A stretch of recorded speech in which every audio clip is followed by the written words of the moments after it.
Welcome to Pragmatic Approaches to Architecture Metrics. So today we'll start, as we do many architecture talks, with a famous quote. Today's quote comes from a management consultant and author named Peter Drucker, and it says, "What gets measured gets managed." Of course, fits the conference theme, which is metrics. I hear that in my line of work a lot. Usually comes with requests for metrics. Well, turns out that Drucker never actually said that. That's according to the Drucker Institute. And some digging revealed an origin for this quote. Turns out it actually comes from a guy named Simon Kalkin. He was reviewing a paper titled Dysfunctional Consequences of Performance Measurements. And his summary of the paper is the quote that you see here. What gets measured gets managed, even when it's pointless to measure and manage it, and even when it harms the purpose of organization to do so. So as you can see, very different take. And it's on a paper that was written many years ago and is expressing some healthy skepticism about metric-obsessed culture. So what does that mean? Not everything that matters can be measured. Not everything that can be measured matters. We've seen plenty of bad metrics out there. Just think of a number of lines of code as a metric of engineering productivity or even architectural complexity. How easy that metric can be taken out of context, misinterpreted, gamed. So today we're going to talk about what it means to measure your architecture, what matters and what doesn't, and how to stay pragmatic in your approaches. We already had a really lovely introduction, so we'll just be brief here. We're both somewhat of a metric skeptic, so it made it for a very interesting challenge to put our lived experience into a structured approach. We've seen metrics lead to suboptimal outcomes, to unintended consequences, and we wanted to identify what matters, how to measure it, assuming that we can measure it at all. My name is Sonya, and today I will present to you a strategic business-focused architecture metrics. Vlad? Hey, I'm Vlad, and I don't trust software design metrics, okay? I'm going to rant about why I don't trust them, and hopefully I will give you a different approach to evaluate complexity of code bases. All right, so some assumptions. First, everybody wants to know if they're successful, including software architects. We want to know if our architecture is working, and the business that's paying us the big bucks to design that architecture wants to know how well it's working for the business. Second, everybody wants quantitative measures. Nobody likes to have qualitative or go on feelings. I feel this is working pretty well for me. Certainly, it's a lot harder to argue that against, thanks to our new architecture, our customers' pages now load in half a second or less. Okay. Last but not least, software architecture is difficult to measure. Why is that? Well, it's difficult to define what it is in the first place, this nebulous software architecture. And success of the architecture is in the long-term goals. It's rarely in the short-term gains. So if today those customer pages are loading in half a second or less, will they still do that in 2 years when those customers have a lot more data? Will it even matter in 2 years? So I just said that software architecture is difficult to define, but there is a widely used definition out there, which brings us to the second famous quote of the day. And that one is by Ralph Johnson. Architecture is about important stuff, whatever that is. It's a cute definition. Many people use it. But as definitions go, still really kind of nebulous. What is important to software architecture? We're going to want to know what that is, and we're going to want to measure that thing. We also know axiomatically that architecture's purpose is to support business goals. Without solving a business problem, Mark just had a lovely example of student testing, architecture becomes kind of an academic exercise. All of your architectural decisions, all of your trade-offs, they have an objective, and that's usually set by the business problem that you're solving. So if architecture is about important stuff, and architecture's purpose is to support the business goals, it stands to reason that what's important to architecture is whatever that thing is that supports the business goals. Okay, so we're now getting to some better definition out there. So to know what to measure, Let's identify what qualities of architecture are important to support the business, and let's see if we can measure them. But are there really universal qualities that are important to all businesses without really knowing what the business is? Is the same thing important to healthcare as to fintech or online ads? And it's that thing that we're going to want to measure? Turns out that there is, or there are two of them, and I sum them up in two words: evolution and scale. Regardless of what the business is, its ability to change and evolve and its capacity to scale out are critical to its survival and need to be supported by software architecture. And I can show it with product evolution. So this would be a typical path of a successful product evolution. And I say successful because if the product fails to find its audience, find its market niche, it dies. And if the company is sufficiently young and maybe can't change along with it, it's going to die right along with that product.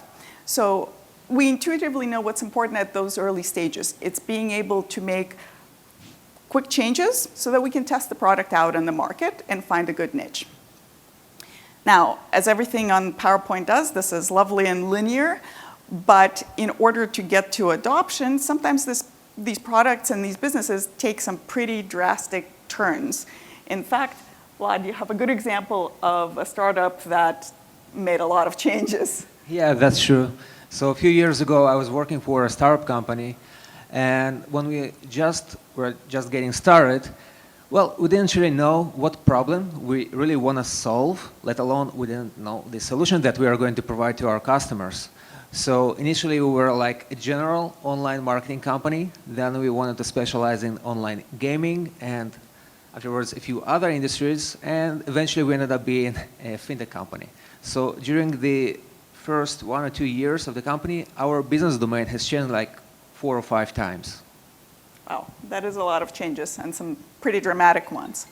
So that's early development. Later on, when the product is adopted by the market, hopefully has a loyal customer base, business is going to want to scale out and fulfill that unmet need. And that could mean larger quantity, faster production, lower cost, fewer defects, any combination of those things.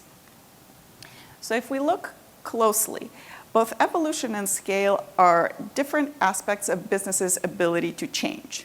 And since software architecture needs to support the business, it needs to be able to change right along with the business. So it's that ability to change that we will want to measure. It's that common thread to all businesses out there.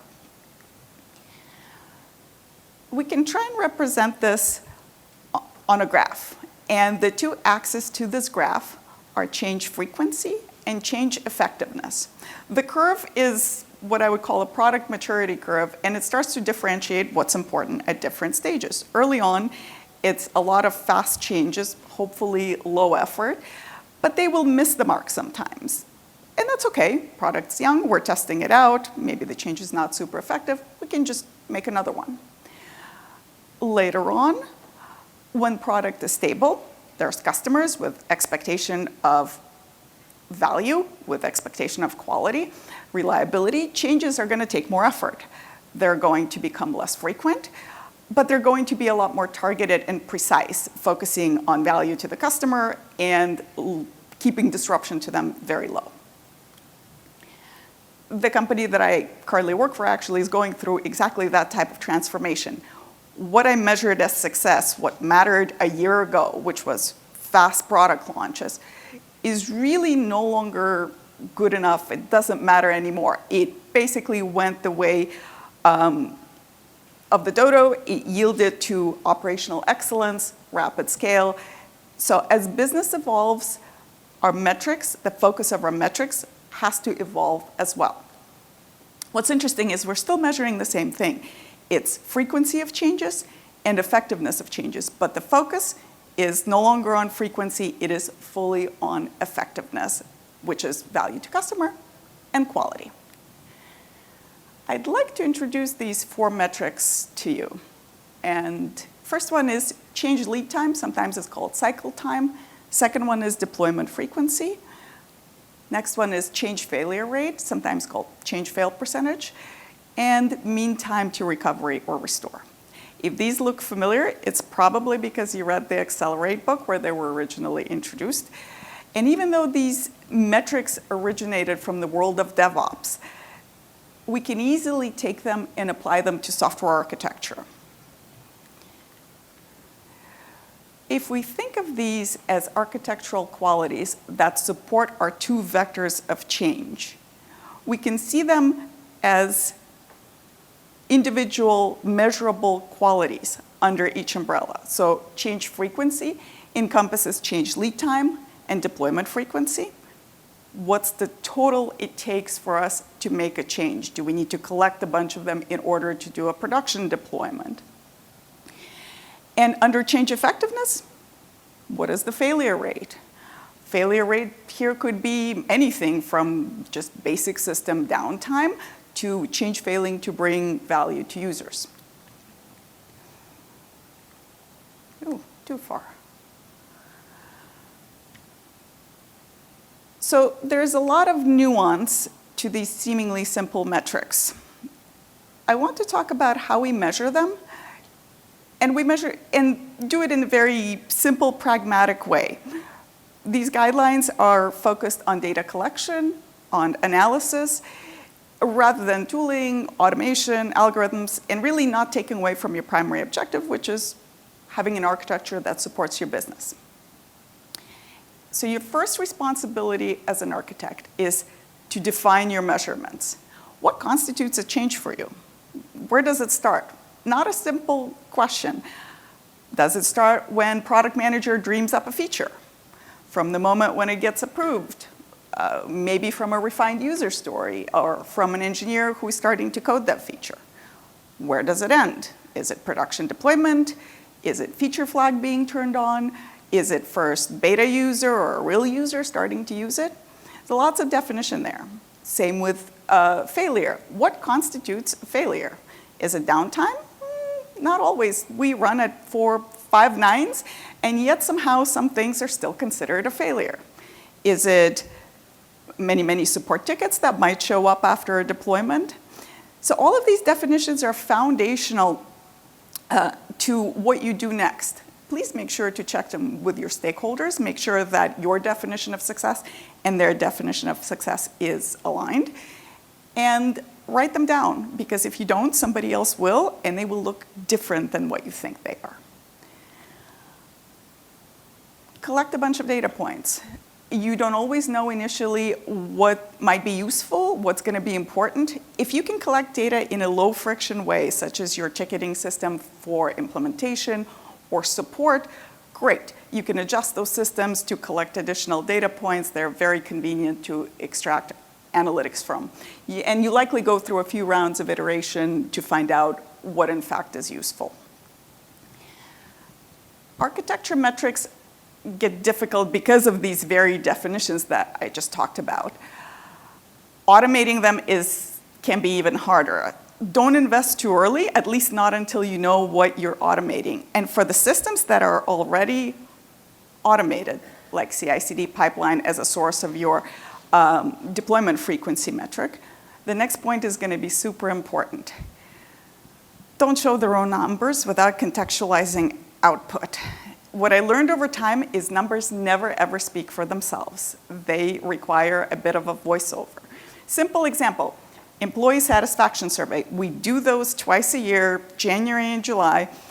In January, everything looks great, everybody's happy. In July, it looks like everybody's ready to quit. Why? Well, it was January. We just came back from holidays, everybody's well rested, we're maybe want to get out of a family circle and do some work. And then July comes, we just worked hard for 6 months, maybe had a death march of a product launch and ready to go for a summer holiday. So yeah, context. If maybe we did those in April and October, then the company would look pretty even through time. So if you're showing outputs, make sure you have the definitions of your metrics right next to them. Make sure you have methods for collection available and any context and interpretation that you need to put on them. Deployment frequency, always a fun one. If you have frequent deployments, it might look great, like you're delivering value to customer all the time. Might also be that your deployments keep breaking things and you keep needing patches, so interpretation matters. All right, so these were some really simple practical ways of measuring the success of your architecture, specifically its ability to change on these two vectors of frequency and effectiveness. Of course, nothing's ever so simple, and a word of caution that I'd like to give you that is called Goodhart's law. So this gentleman was talking about British finance policy, but he said that any observed statistical irregularity will tend to collapse if pressure is put upon it for control purposes. More simply put, the quote that you see is, when a measure becomes a target, it ceases to be a good measure. Effectively, what this is the law of unintended consequences that occurs when you're trying to target a measure. And the COBRA here is the story of COBRA effect, which you may know it's a great illustration of unintended consequences. Way back in the day, British government was concerned about a bunch of cobras around Delhi. And so they decided to incentivize the citizens to bring them in for a reward to reduce their numbers. So what did they start doing? They started breeding cobras. Well, turn them in for a reward. British government did not like it, got the wind of it, said no more rewards. So what did the breeders do? They let all the cobras out in the wild. So Delhi ended up with a lot more cobras than it started with. Unintended consequences. What are some of the metrics that I've seen lead to unintended consequences? Code coverage, my favorite. We always put on 60, 70, 80, 100%? Anybody has 100%? Yeah, it's never 100%. So when you have, say, your 60 or 70%, and you need to hit that target as an engineer, what do? You start with the simple ones. Your getters, your setters, maybe some algorithms. You leave all of the really complex business logic in that 30% that you're not covering, and that completely defeats the purpose of that metric. Bugs found, that's another fun one. Incentivizes test engineers to log anything, including typos, because they want to hit that metric, and completely disincentivizes collaboration. They stop talking to each other, even though a lot of these things can be resolved with a very quick and simple conversation. Deployment frequency, when that becomes a goal, we start doing little bitty engineering deployments that don't necessarily bring value to customer, and that's an ultimate arbiter of the value. So it looks like we're doing a lot, but is it meaningful to the end goal? Maybe, maybe not. And of course, crash rate is another fun one that requires a lot of context to focus on the right problem rather than a simple one. So not everything that can be measured matters. All right, so there's one other metric that underlies both change frequency and change effectiveness, and that is change cost. What is the total cost? In opportunity, in time, in money, in engineering hours, in revenue, in customers, in maybe lost opportunity when we could have been solving a more important problem. If we were to put change cost on our graph, we can express it as a linear vector that is proportional to either change effectiveness or change frequency. In order to make fast changes, idea to deployment, we're going to need to invest. More engineers, better tooling, better automation, and so on. For more effective changes, we're still going to need to invest, though differently.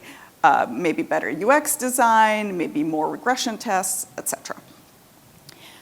So ability to make more frequent changes costs more, and ability to make more effective changes costs more. Change cost is not an independent metric. It is a sum total of all four metrics. And as an architect, you get this question asked a lot of you. What does the change cost? Even better question is, how do you keep that cost down? And how do we do that? With trade-offs. We figure out what is the more important metric, we focus on it, and likely take away from another one. Trade-offs are a hallmark of software architecture. And Product development is an example of trade-offs. Early on, we focus on change frequency at the cost of effectiveness. Later on, change effectiveness at the cost of frequency. And by doing that trade-off, what we're doing is we're keeping that cost linear and proportional to the more important metric. Of course, our business would love to have both. They would love to have fast changes. They would also like to have very effective changes. But that is now a cost of changeability, and it's no longer linear. It is super linear to both of those metrics. And that cost can be prohibitive or even unnecessary. Why would you want to invest in something, in a product that is mature, maybe doesn't need to change as much, maybe your customers don't love frequent changes and it takes a lot of change management, or maybe it's regulated and just can't change all that often. Last but not least, each of these metrics have an important common factor that directly affects change cost. And that common factor is complexity. So that is your keystone. It's the biggest predictor of how your metrics will perform. It resists everything. Complexity resists everything. Makes cycle time longer, increases failure rate, makes recovery more challenging. And complexity tends to be very contextual and multi-layered. It's business versus technical, it's essential versus accidental, it's complexity of software versus complexity of operating the software. It has to go somewhere. Since complexity resists our four metrics, all four of these factor in our cost of change, then the cost of change becomes proportional to complexity of that change. And we kind of know this already. The more complex something is, the harder it is to change, the more likely it is to break, and the more difficult it is to bring back to a normal state. You can get a good idea of how your metrics will perform if you understand complexity behind them. A lot has been said about complexity, probably none better than my co-presenter, who is literally writing a book that addresses the subject, at least in part. We know what complexity is kind of intuitively. It is the software that doesn't fit in our heads. But as I said before, nobody likes to go on qualitative or feelings. And Vlad will take us through the pragmatic approaches for measuring complexity. Thank you, Sonya. And just as Sonya started with definitions, I want to do the same. And I want to ask, what is this thing that we call complexity, you know? What is this beast that we are so scared of? And a cute definition comes from one of my heroes, a physicist named Geoffrey West, and in his book he said, well, complexity is something that you know it when you see it. Now, it's intuitive, it's cute, true, but we need something more practical to work with to evaluate complexity of code bases. So let's borrow one from the Cynefin framework. Anybody here familiar with Cynefin? Few hands? Cool. So for the rest of you, according to this model, Cynefin, complexity is defined as the relationship between an action and its outcome. Or more specifically, how predictable is the outcome of some action. So if you're doing something and you know exactly what's going to be the result of that action, that's not complexity, that's something simple. If, on the other hand, you don't know what's going to happen, but you can easily find an expert that does know, that's not complexity as well. That's something that is complicated. However, if the only way to find out the result of a certain action is to conduct an experiment, or in other words, to just do it and see what happens, that's complexity. And we have quite a few examples of complexity in our software engineering domain. For example, a trivial one. Have you ever worked on a code base which is so messed up that, you know, you are changing a line, you have no idea what's going to happen? And like best case scenario, you will find out what's going to happen immediately. Worst case is you're going to find out like a few months later in production. Well, that's complexity. Another example is when you have to implement a new feature or functionality, and well, it's really hard to understand what parts of the system have to be modified in order to accommodate that new requirement. That's a complexity as well. Now, another important question is what causes complexity? Because, you know, things, they are not really random, but what we are describing here is like almost random behavior. You know, quantum fluctuations, they're not going to affect the outcome of an if statement. If you pass the same input, it's going to generate the same output, right? But at the same time, well, we do face this uncertainty when working with complex code bases. So what is the source of complexity? What do you think? Any ideas? You can yell them out loud. This is the interactive part. Sorry? Null pointer exceptions. Yeah, what else? Number of dependencies. Ooh. You're close. What else? Indentation, okay. Tabs versus spaces? We are not starting religious wars here, please. What else? Sorry? What the fuck per second? Okay, you're really close. Okay, so the thing is, complexity is not only about the code itself and the design of the system, but it's also about us. In a sense, complexity is in the eye of the beholder. You know, we have our cognitive limits for processing information.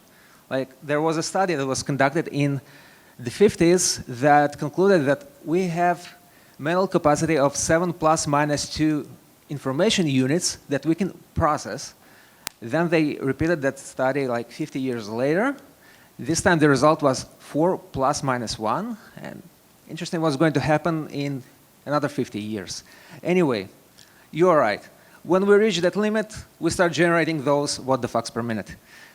Anyway, to address complexity in software engineering, we have design patterns, we have architectural styles, methodologies, frameworks, etc. But the topic of this conference is, of course, metrics. Now, as we mentioned in the introduction, well, I have some complicated relationship with software design metrics. There was a time when I was really trying to be this metrics cop, trying to enforce different values using CI pipelines, etc. We were trying to reach out goals based on cyclomatic complexity and different ways to calculate coupling.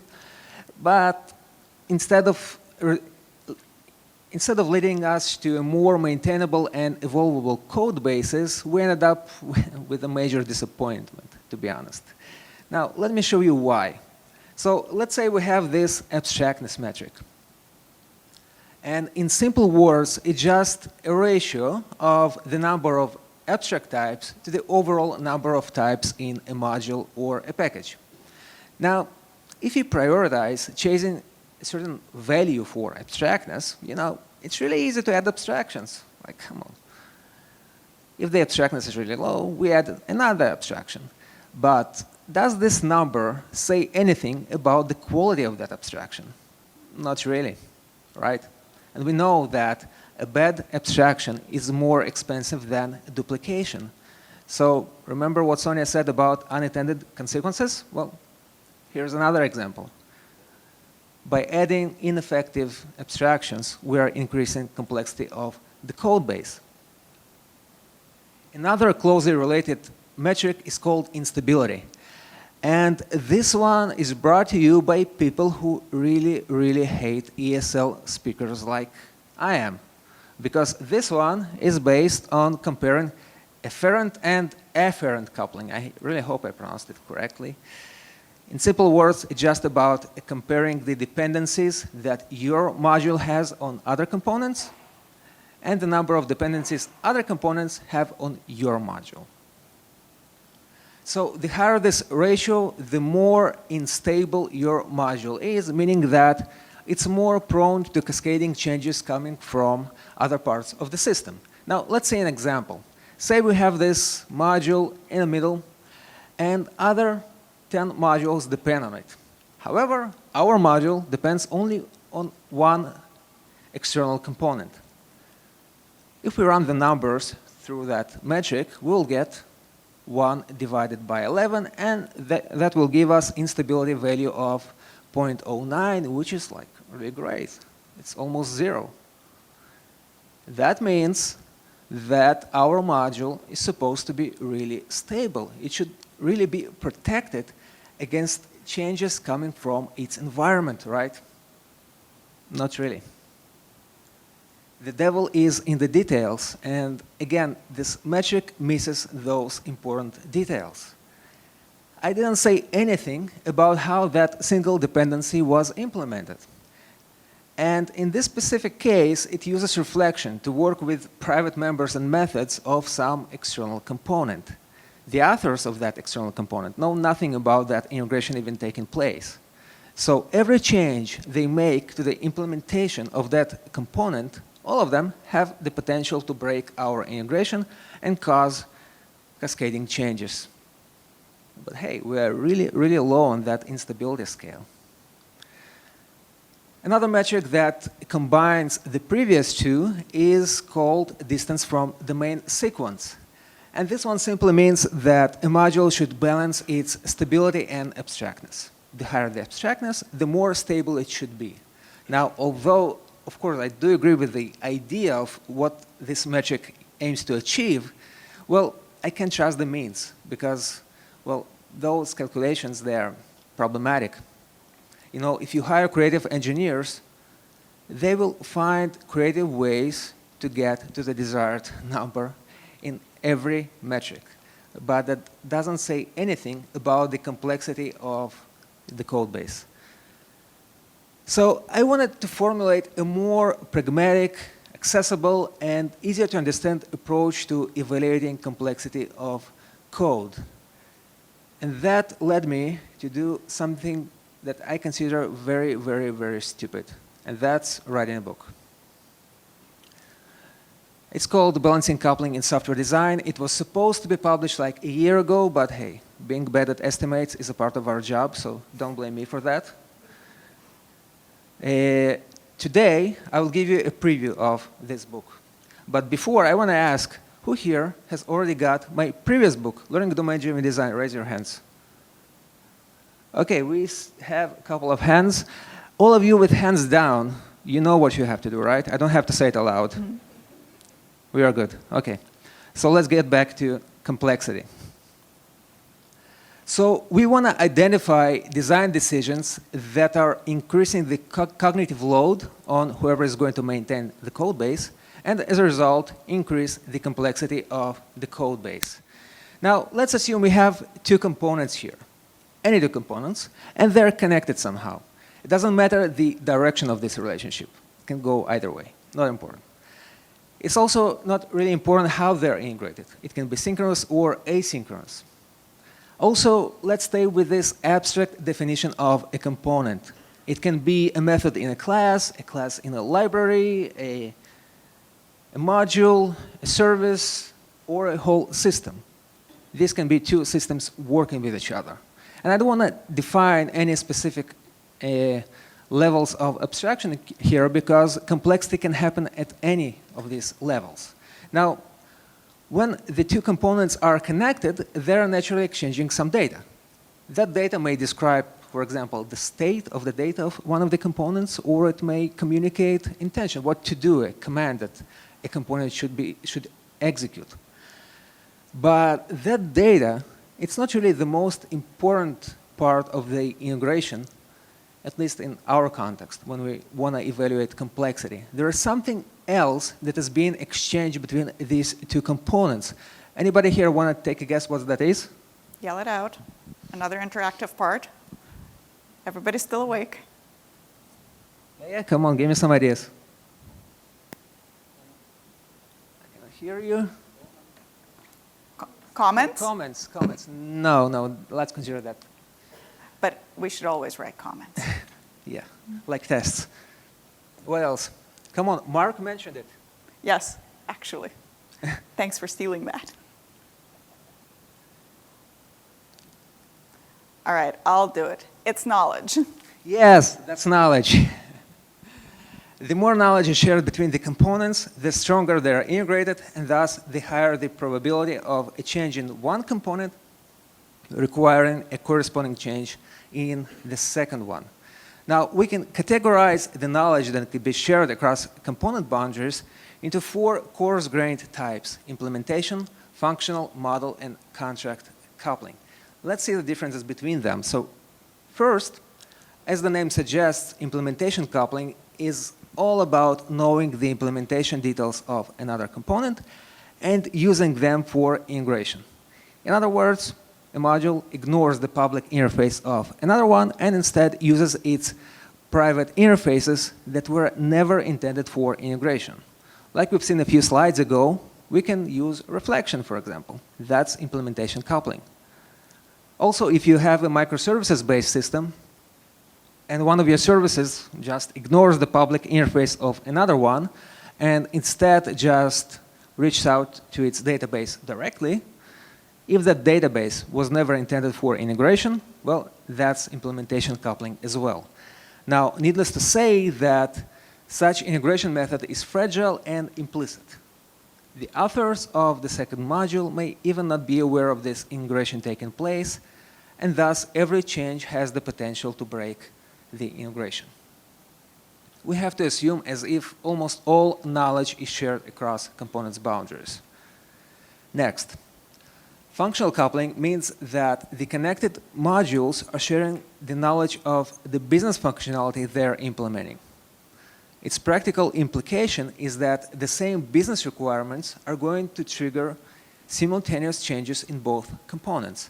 An extreme example of functional coupling would be two modules implementing exactly the same business rule or the same business algorithm.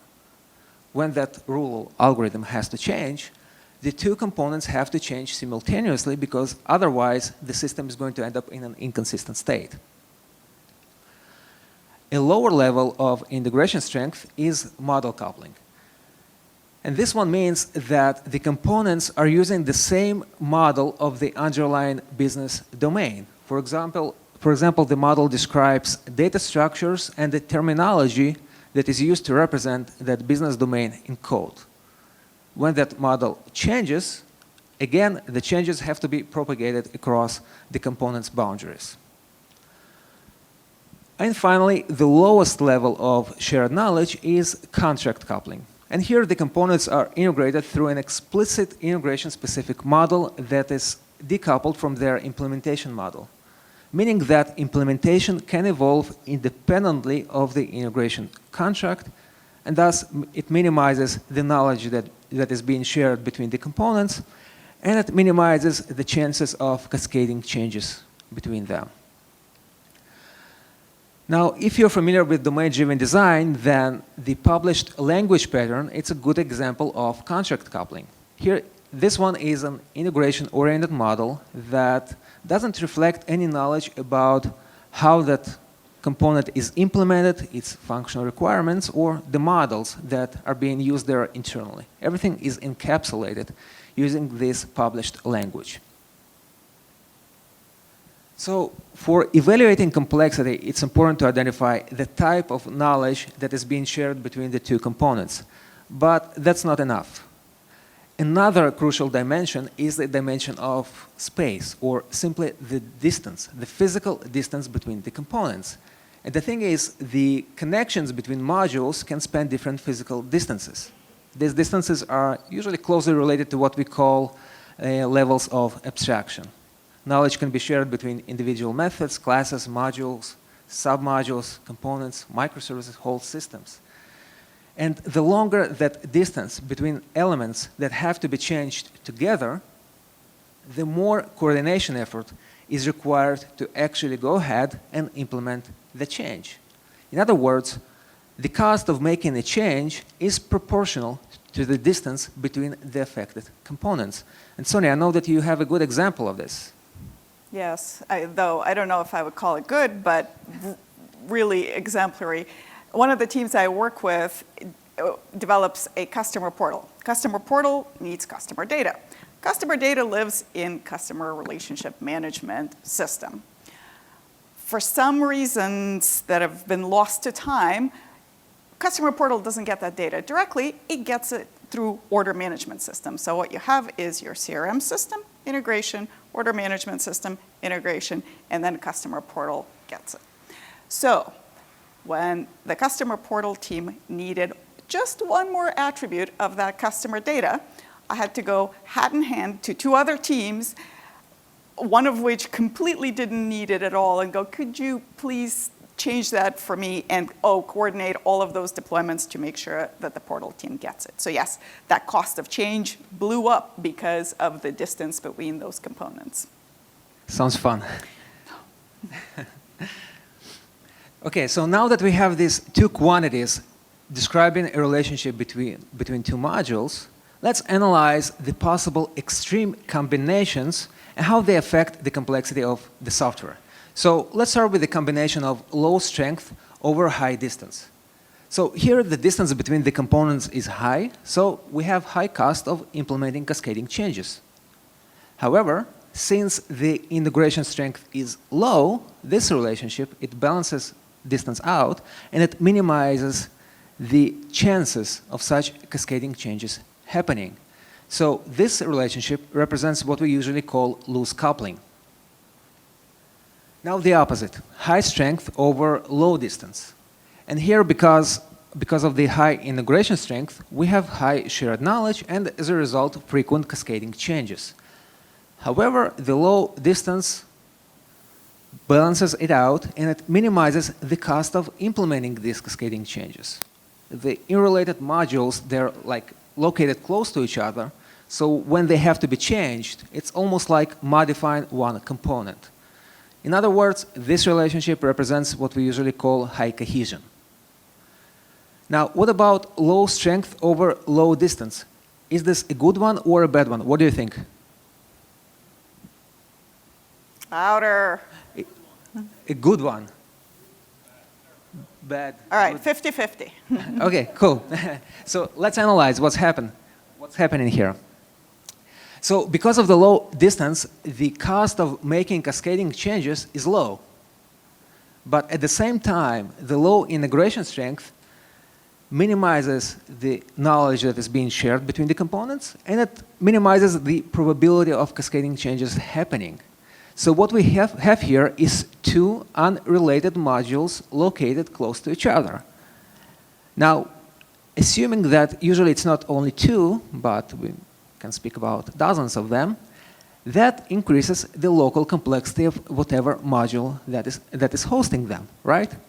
Whoever is going to maintain or evolve that module, they will have increased cognitive load when they will have to change something. They see all this unrelated stuff and they need to find the specific thing they need to change. And it makes it harder to do that. So this relationship increases cognitive load. As a result, it increases complexity of the system. Now, the final relationship is high strength over high distance. And here the shared knowledge is high. So again, frequent cascading changes. And to make matters worse, because of the high distance, these cascading changes are also expensive. So here what we have is another type of complexity. This time it's global complexity.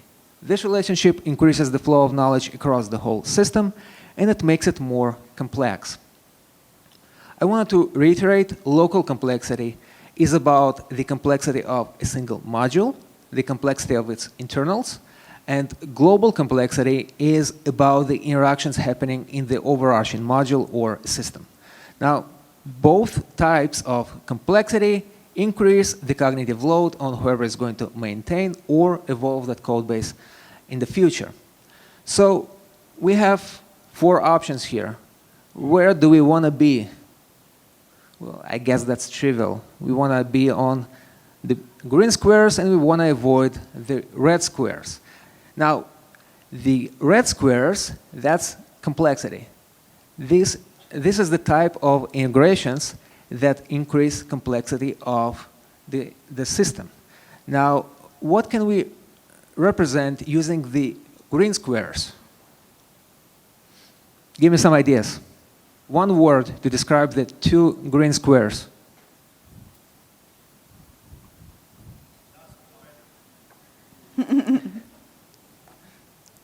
More ideas?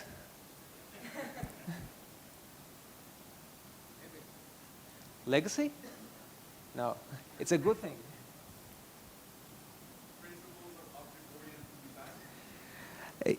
Yeah, that's correct, but this is relevant also for other paradigms, not only object-oriented.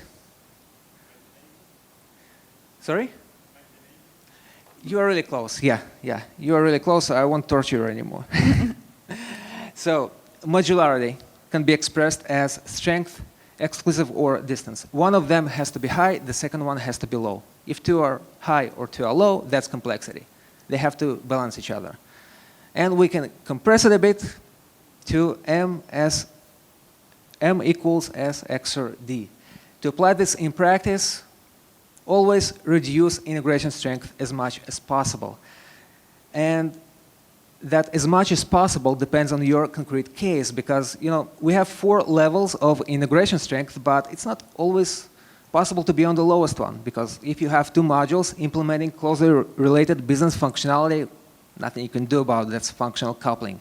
Also, sometimes you do need to use the same model of the business domain, so there is no way to get to contract coupling. Now, once you've got to the lowest possible strength, balance the distance.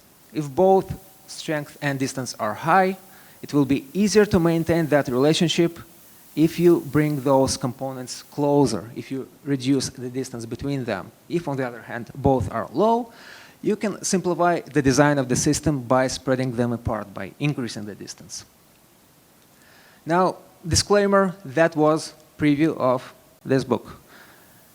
Hopefully it will be out early next year, I think so. That model, you can use it.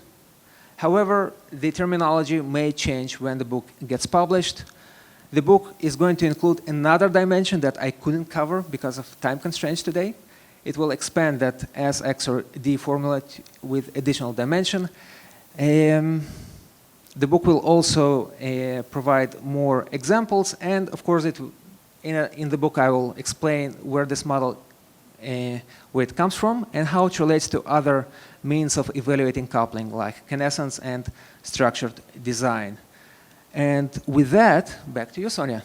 All right, so don't need to read all the bullet points. We, in the business focus portion of it, we went over the metric that we would love to look at, which is business's ability to change and the software architecture supporting it in 2 dimensions, and those dimensions are change frequency and change effectiveness. And we also looked at how we can measure it with the 4 metrics that we were able to borrow from the world of DevOps, which is cycle time, deployment frequency, change failure rate, and mean time to restore. And along with it, realize that all 4 of those factor into the cost of change, which is proportional to the complexity of change. Now, Vlad gave us a wonderful overview of how shared knowledge impacts complexity, what types of shared knowledge are out there, and provided a really good compact formula for modularity and how to mitigate that complexity by using the factors of modularity, which is integration strength and distance. All right, so how are we doing for time? We have just a few additional materials to look at. Vlad's book, of course, when it comes out. If you haven't read the Accelerate book, I highly recommend it. If you want to look at more of a product evolution, take a look at orderly mapping. Yeah, so we don't have much time for Q&A, but we'll be around. Now, O'Reilly are going to give us a few copies of the Learning Domain-Driven Design book. So if you want to participate in a raffle, talk to me or Sonya and ask us to scan your badge. We are not going to spam you. We have nothing to sell, so don't worry, just for getting information about people who want to participate in the raffle of this book. All right, and with that, thank you so much. Thank you.